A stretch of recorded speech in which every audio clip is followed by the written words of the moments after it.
Bienvenue à ce nouveau rendez-vous lecture. Pour celui-ci, je vous propose la suite du livre d'Olivier Clerc, Même lorsqu'elle recule, la rivière avance.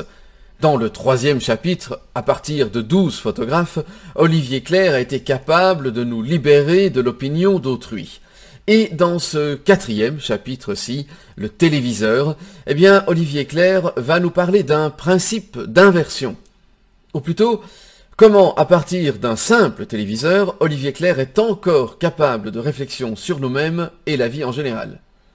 Je vous souhaite une belle écoute, une bonne découverte, et on se retrouve juste après. Le téléviseur, le principe d'inversion. Demandez à un jeune enfant ce qu'est un poste de télévision. Il vous répondra que c'est un appareil qui produit des images et du son. C'est effectivement ce qu'il semble faire. Pourtant, si on le nomme également récepteur de télévision, c'est que sa fonction première consiste à capter des ondes invisibles et inaudibles émises par une antenne distante qu'il convertit ensuite en films et émissions que nous pouvons voir et entendre. Son activité manifeste, accessible à nos sens, est donc l'inverse de son fonctionnement caché qui nous échappe. Il est réceptif à des ondes et émissif sur le plan concret. Le petit enfant ou celui qui ne connaît pas la technologie propre à la télévision aura donc une compréhension faussée et incomplète de son activité réelle.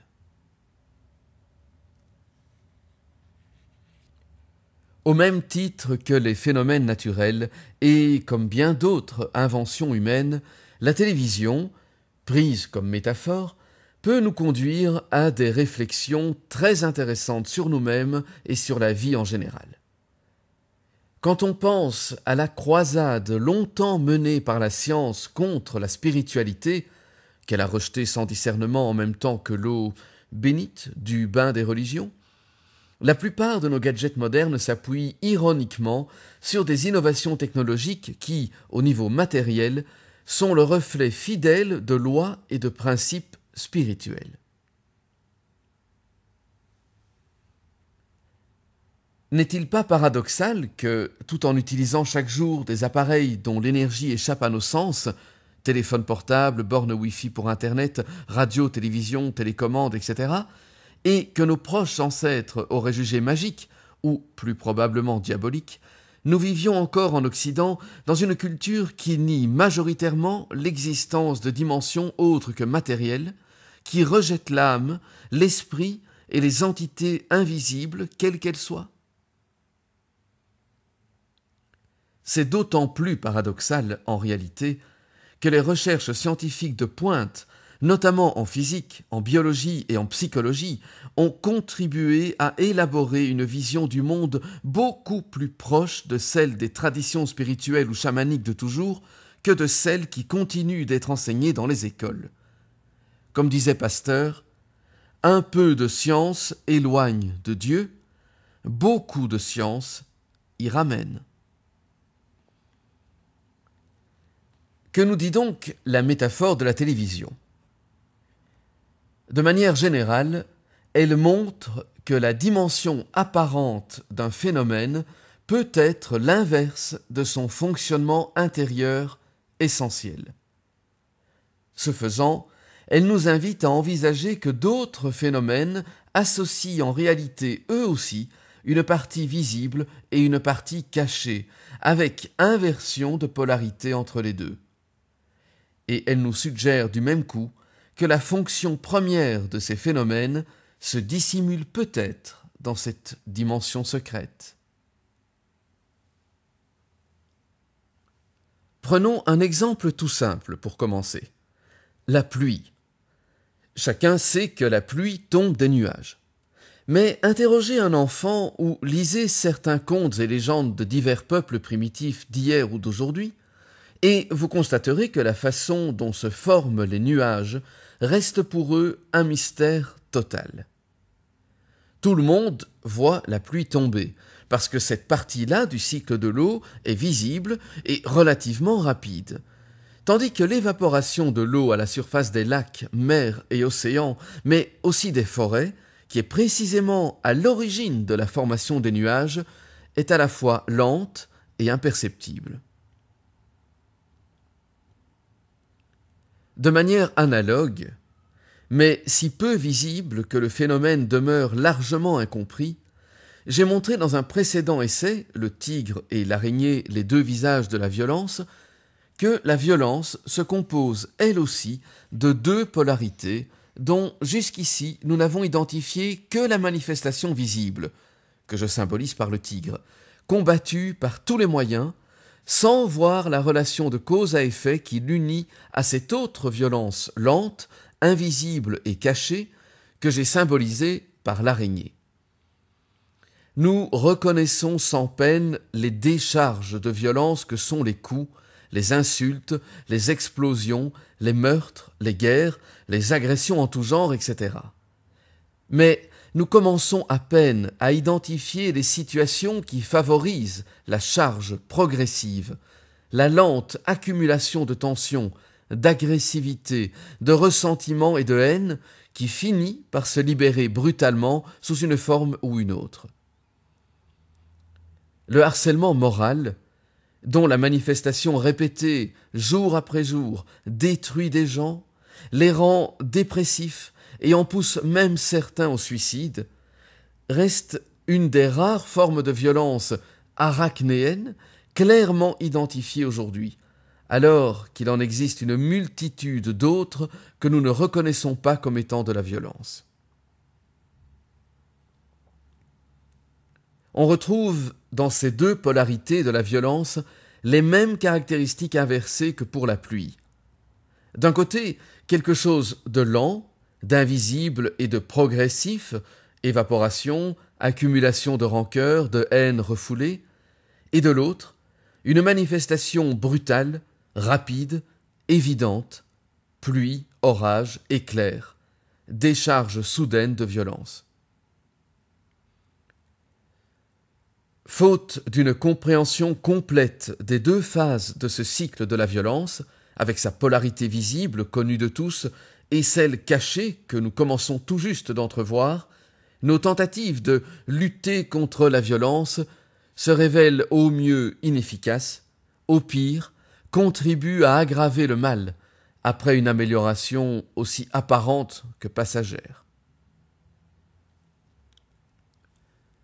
Pour utiliser encore une autre image, la violence est comme l'herbe. En couper la partie visible, loin de l'éliminer, ne contribue qu'à la faire repousser de plus belle.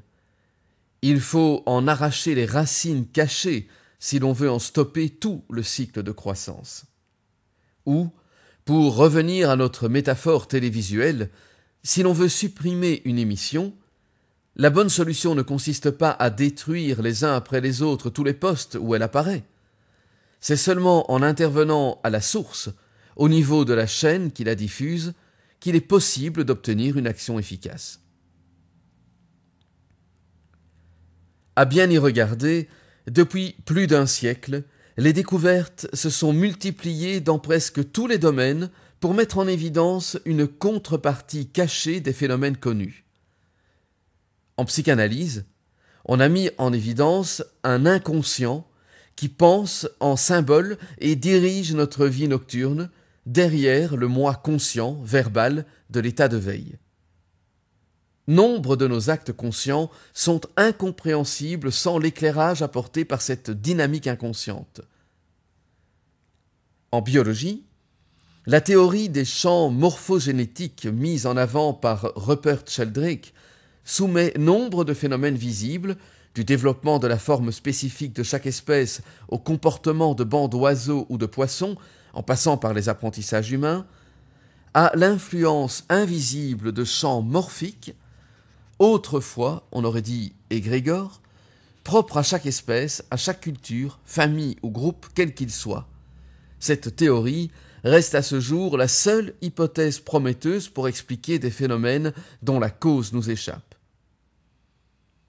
Quant à la médecine psychosomatique, Pour prendre un dernier exemple, elle a clairement montré que certaines pathologies physiques concrétisent des problèmes psychologiques, soulignant à sa façon la puissante influence de l'intangible et du subtil sur le physique. C'est souvent l'accumulation de tensions, de non-dits, de problèmes non résolus que l'individu garde pour lui tout seul sans pouvoir s'en ouvrir à quiconque, qui finit à la longue par provoquer des pathologies plus ou moins graves, pouvant aller jusqu'au cancer ou à la sclérose en plaques. Et l'on pourrait multiplier les exemples à l'envi dans d'autres domaines. En extrapolant cette recherche de la polarité cachée, de l'influence invisible, on est naturellement conduit à envisager que le principe qui sous-tend la métaphore de la télévision puisse s'appliquer à l'univers physique tout entier et à l'être humain lui-même. Dans cette optique, ce que nous voyons, ce que nos 5 sens nous donnent à percevoir du monde, y compris de nous-mêmes, n'est que la partie visible, manifeste, d'une réalité totale qui comprend une autre moitié échappant à notre perception habituelle, mais d'une importance et d'une influence primordiale. C'est précisément ce qu'affirment nombre de traditions spirituelles du monde entier, dont certaines, comme les aborigènes d'Australie et certaines tribus amérindiennes, vont même jusqu'à inverser le rapport entre ces deux moitiés et à considérer ce que nous nommons la réalité comme n'étant qu'un rêve, le pâle reflet d'un monde subtil qui est à leurs yeux autrement plus réel que celui-ci, comme une plate émission de télévision par rapport au réel en 3 dimensions. La métaphore de la télévision nous invite donc à opérer un renversement dans notre manière de penser, à effectuer une révolution copernicienne de beaucoup plus grande ampleur, puisqu'elle n'affecte plus seulement notre perception du cours de l'astre solaire, mais de tout le monde visible. Comme l'enfant apprend un jour l'existence des ondes dont dépendent la télévision, la radio et la téléphonie mobile, qu'il utilise sans en connaître le fonctionnement, l'éducation de sa raison venant alors suppléer ce que ses sens ne peuvent lui enseigner, nous sommes conviés à découvrir que le monde matériel est lui aussi la manifestation concrète d'un monde subtil, énergétique, spirituel, et à laisser l'intuition et le développement d'autres facultés que l'intellect suppléer à leur tour à ce que la raison elle-même ne peut nous apprendre. L'effort est d'ailleurs étrangement similaire à celui que durent effectuer en leur temps les contemporains de Galilée. Abandonner des croyances religieuses, accepter des données qui venaient contredire l'expérience immédiate de leurs sens et développer une nouvelle vision de l'univers et de la place que l'homme y occupait, à la lumière de la raison, radicalement différente d'avant. De manière analogue, nous disposons aujourd'hui d'une quantité phénoménale de données qui abondent dans le sens de l'existence de ces influences subtiles, spirituelles et ou énergétiques sur le monde matériel visible. Contrairement à ce que craignent certains, il ne s'agit ni de renoncer à la raison pour adopter des croyances anciennes, ni de revenir en arrière, la grande crainte des dévots du progrès, mais au contraire, d'identifier la part importante de dogmes et de croyances actuellement présentes dans la science et de s'en libérer pour accueillir des faits qui sortent de son cadre étroit et pour s'ouvrir à une vision du monde qui leur donne sens, exactement comme les théories de Galilée ont donné un sens aux aberrations dans le mouvement des planètes qui résultait de la croyance en la rotation de celles-ci autour d'une Terre fixe.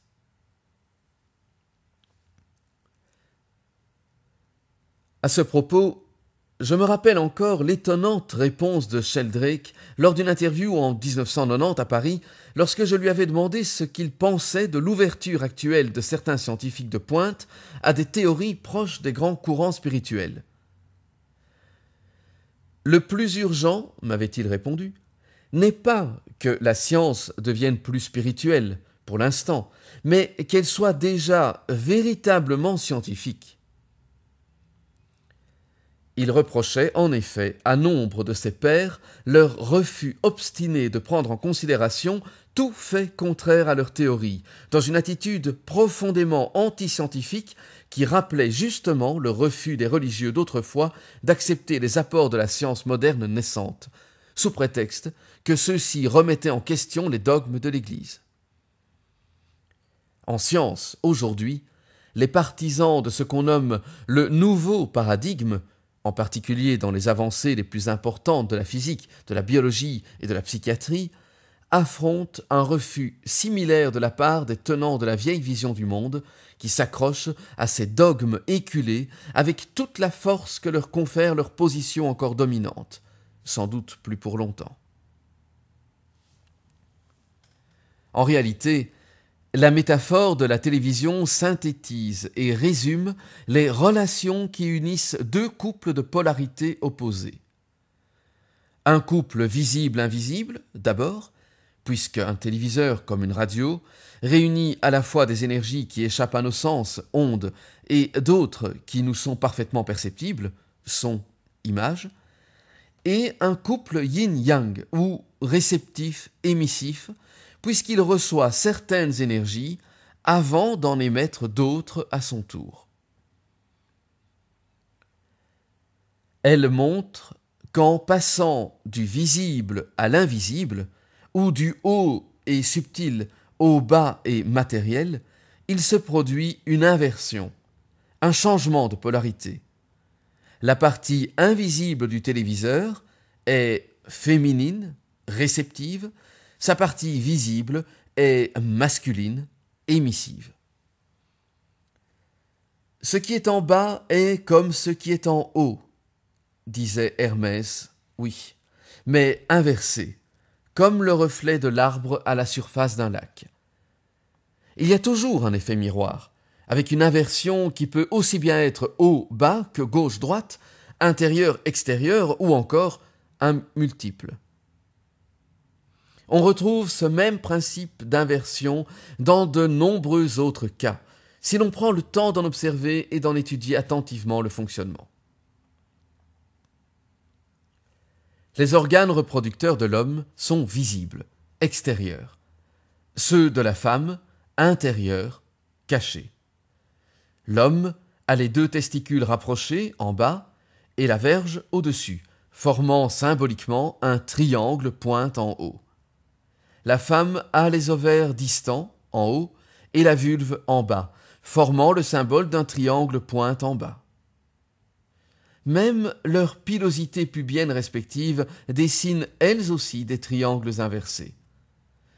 L'homme produit des millions de spermatozoïdes, la femme un seul ovaire à la fois.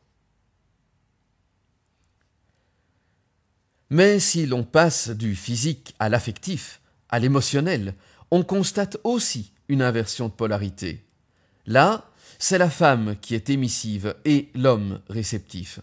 C'est la femme qui règne sur l'univers des sentiments où l'homme, au départ, est moins à l'aise. Certains argueront que cela tient à des raisons éducatives, alors que c'est dû à l'émissivité naturelle de la femme au niveau affectif. Sa poitrine en est la manifestation physique, et toute mère sait qu'en allaitant, elle nourrit aussi son bébé de ses sentiments, de son amour, et à la réceptivité correspondante de l'homme qui explique sa crainte éternelle de trop exposer son cœur, de peur d'être blessé. Si l'homme dispose d'une force physique supérieure à celle de la femme, celle-ci possède sur lui un ascendant affectif, source d'influence considérable sur lui. Et si la force de l'homme peut aussi bien servir à protéger la femme qu'à lui imposer des rapports de force, viol, l'ascendant affectif d'une femme, comme l'ont amplement développé les romans et œuvres cinématographiques du monde entier, peut lui aussi s'exercer de manière bénéfique ou nuisible, être source d'inspiration, de motivation, ou, au contraire, de manipulation et de domination.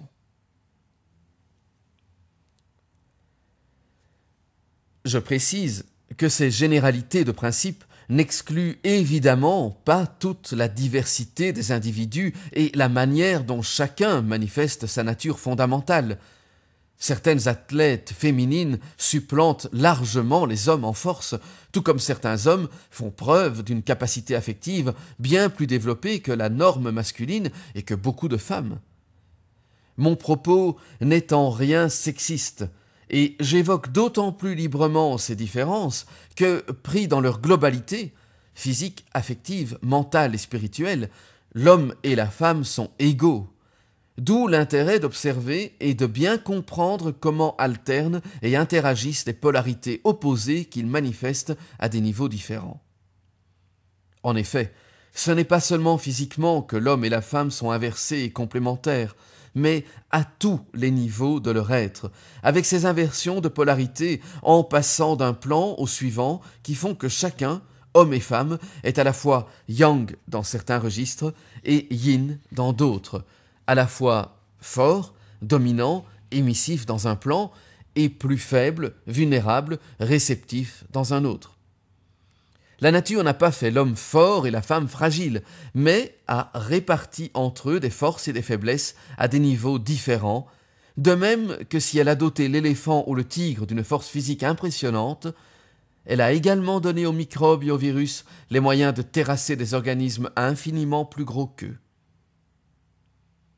Nous restons malheureusement encore trop tributaires d'une vision des choses qui ne reconnaît que le pouvoir visible et apparent, en sous-estimant ou en ignorant complètement le pouvoir invisible ou caché, pourtant tout aussi probant. C'est d'ailleurs ce qui me fait m'inscrire en faux contre un discours très en vogue aujourd'hui qui, je schématise si peu, pour simplifier, oppose les méfaits généralisés du machisme et de tout ce qui est masculin et viril en général au nécessaire retour des valeurs féminines, forcément bénéfiques.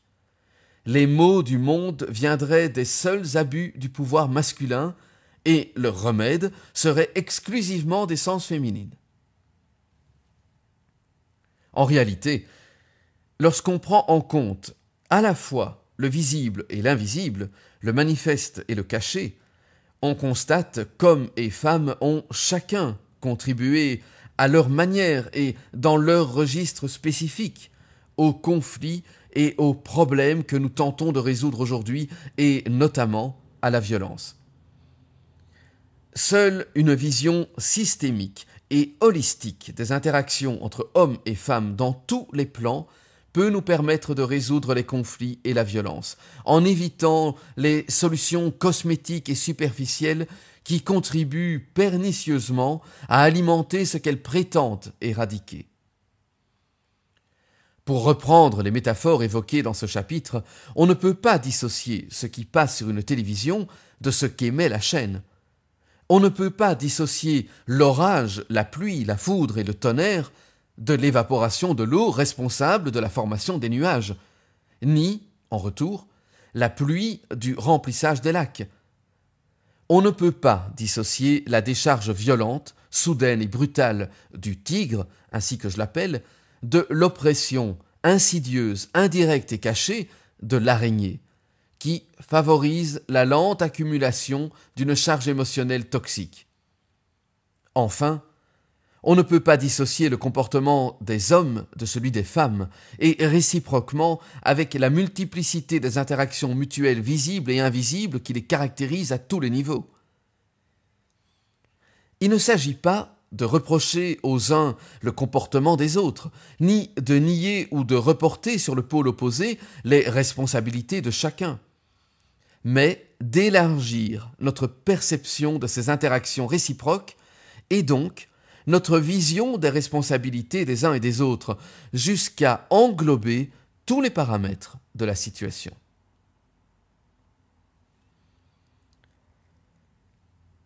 Dans un tout autre registre maintenant, l'œil et la vision offrent une illustration inversée de la métaphore de la télévision qui mérite qu'on s'y arrête.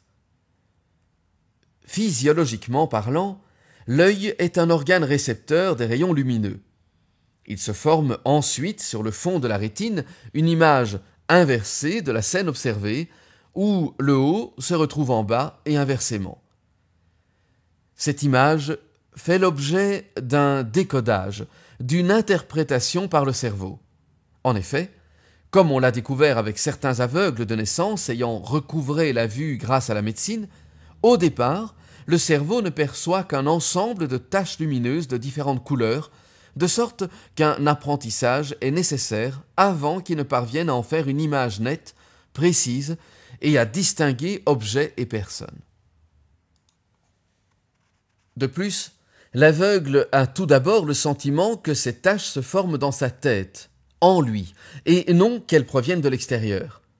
Enfin, cette image est remise à l'endroit, opération que le cerveau effectue ensuite automatiquement, en permanence, avant que nous ne la projetions en retour sur le monde qui nous entoure. Or, curieusement, c'est cette dernière opération, la plus subtile de tout le processus, que nous semblons retenir principalement de la vue. Quand nous utilisons des expressions comme « jeter un coup d'œil »,« lancer un regard »,« avoir un regard pénétrant », « se faire transpercer ou foudroyer du regard », etc. Nous vivons la vision comme un acte émissif, comme si un faisceau lumineux sortait de nos yeux, que nous puissions reporter à volonté sur tel objet, telle personne ou tel paysage, alors que, biologiquement parlant, l'œil est un organe purement réceptif. Dixit la science. Ce qui mérite 2 commentaires. On ne peut exclure, même si cela échappe aux moyens scientifiques actuels, que l'œil émette effectivement quelque chose, que son fonctionnement allie la réception d'ondes lumineuses mesurables à l'émission de rayons plus subtils encore, porteurs de nos émotions et états d'âme. Ne dit-on pas que les yeux sont les miroirs de l'âme ? Pour revenir à notre métaphore, on constate une fois encore qu'il y a dans le phénomène de la vision un aspect à la fois réceptif et émissif, même si ce dernier ne devait être que l'impression subjective du cerveau de projeter sur le monde extérieur l'image qu'il a élaborée. Une étape d'inversion entre les deux, et surtout que l'on ne retient de ce phénomène, malgré notre connaissance objective, que la sensation subjective de projeter son regard autour de soi, et non de recevoir quelque chose en soi. Si j'ai dit plus haut que cette illustration oculaire de la métaphore de la télévision méritait qu'on s'y arrête, c'est parce que le fonctionnement de l'œil a lui-même maintes fois été utilisé comme métaphore de l'intellect.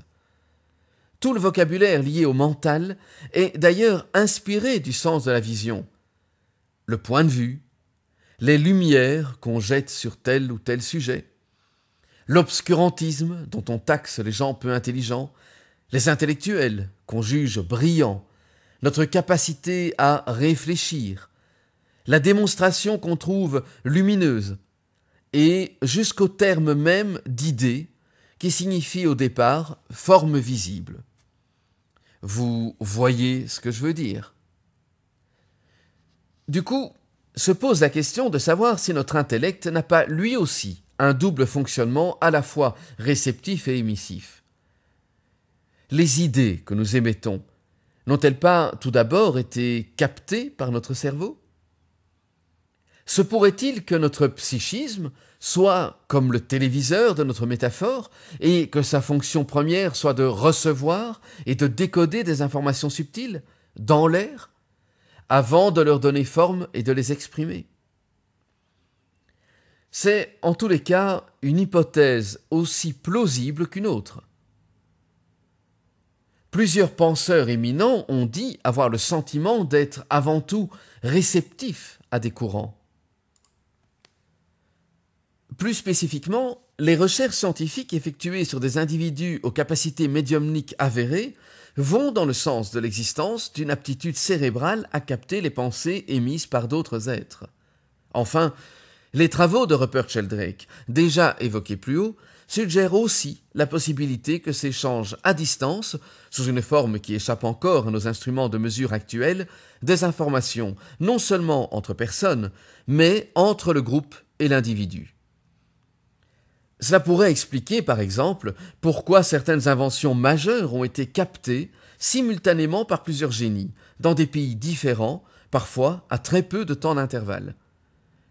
Comme un téléviseur équipé d'une antenne et d'un lecteur graveur de DVD, notre cerveau cumulerait ainsi la possibilité de recevoir des informations subtiles, de les enregistrer et de les rejouer à volonté, voire, avec un PC connecté, de les retoucher et de les modifier à volonté.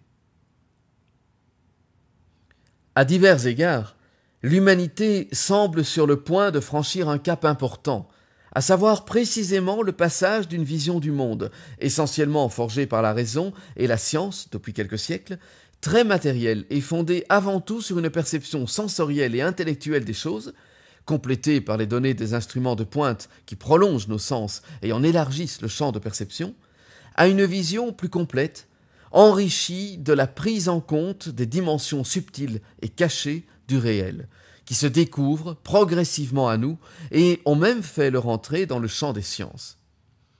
On peut symboliquement comparer cela à ce stade de l'évolution terrestre, il y a des centaines de millions d'années, où des espèces vivantes ont quitté les océans primitifs, dans lesquels la vie a débuté, pour coloniser progressivement les terres. L'océan et l'eau ont cessé d'être leur seule réalité, s'y sont ajoutés la terre ferme et surtout l'air. De nouveaux organes et fonctions, poumons et respiration, ont dû voir le jour pour transformer ce milieu aérien, létal pour les poissons, en un cadre de vie pour les espèces terrestres. Alors que nous nous apprêtons à quitter l'ère du poisson, pour celle aérienne du Verseau, il semble que l'humanité soit aussi appelée à prendre en compte une autre dimension plus subtile que le seul plan matériel. En restant dans cette veine, l'amateur de symbolique que je suis ne peut qu'être frappé par l'intérêt considérable dont font l'objet les dauphins, aujourd'hui, en particulier dans les milieux spirituels et New Age.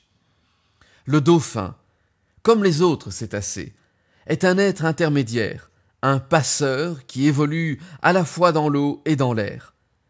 Comme les chauves-souris, ces animaux sont des exceptions dans leur milieu, étant les seuls mammifères à partager les uns la vie des espèces marines, les autres celle des espèces volatiles. De plus, dauphins et chauves-souris sont tous deux équipés d'un sens supplémentaire, le sonar des premiers et le radar des secondes, qui leur permet de percevoir des choses qui échappent à nos sens à nous. La grande différence est que le dauphin fait l'objet d'une idéalisation et de projections très positives et lumineuses de la part des humains, comme le montrent déjà des mythes anciens, tandis que la chauve-souris, à quelques rares exceptions près dans certaines cultures, fut assimilée au monde noir, aux vampires et à toute une symbolique éminemment négative. À l'heure où une proportion croissante de l'humanité commence elle aussi à faire des incursions de plus en plus fréquentes dans la dimension subtile et à développer de nouvelles perceptions, le dauphin apparaît donc comme un symbole évident de cette capacité à aller et venir entre deux mondes, à laquelle cet animal ajoute la grâce de ses formes, son intelligence et certains traits altruistes, par l'aide qu'il apporte parfois aux navigateurs, qui contribue à en faire une icône des plus positives en ces temps de changement et de transition.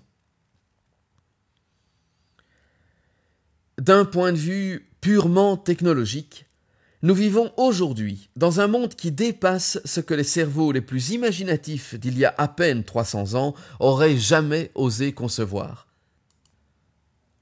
Mais la technologie n'est pas le seul domaine où nous progressons. Et rien n'empêche d'imaginer que demain, dans quelques décennies ou siècles, qui sait, nos facultés auront à ce point évolué que notre manière actuelle de considérer le monde, ses origines, sa finalité et notre rôle dans la grande chaîne du vivant sera aussi éloignée de celle qui prédomine aujourd'hui que ne l'est notre vie de celle du siècle dernier. Vu sous l'angle de leur signification symbolique, bon nombre de nos découvertes technologiques les plus récentes, dont la télévision, peuvent nous aider à faire évoluer notre compréhension de l'univers et nous pousser à faire une expérience de première main de ces dimensions cachées, en utilisant ce que les anthropologues nomment précisément des technologies du sacré. Ces moyens développés par les cultures des 5 continents depuis l'aube de l'humanité pour passer symboliquement à travers l'écran du réel et aller à la découverte de ces aspects subtils.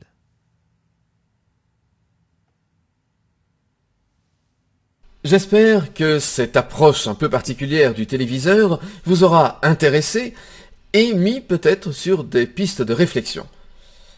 Pour ma part, je vous donne rendez-vous très bientôt pour la suite de ce livre ou pour une toute autre lecture. Et si ça vous a plu, merci de liker, de partager, de parler à d'autres personnes de ces lectures et abonnez-vous.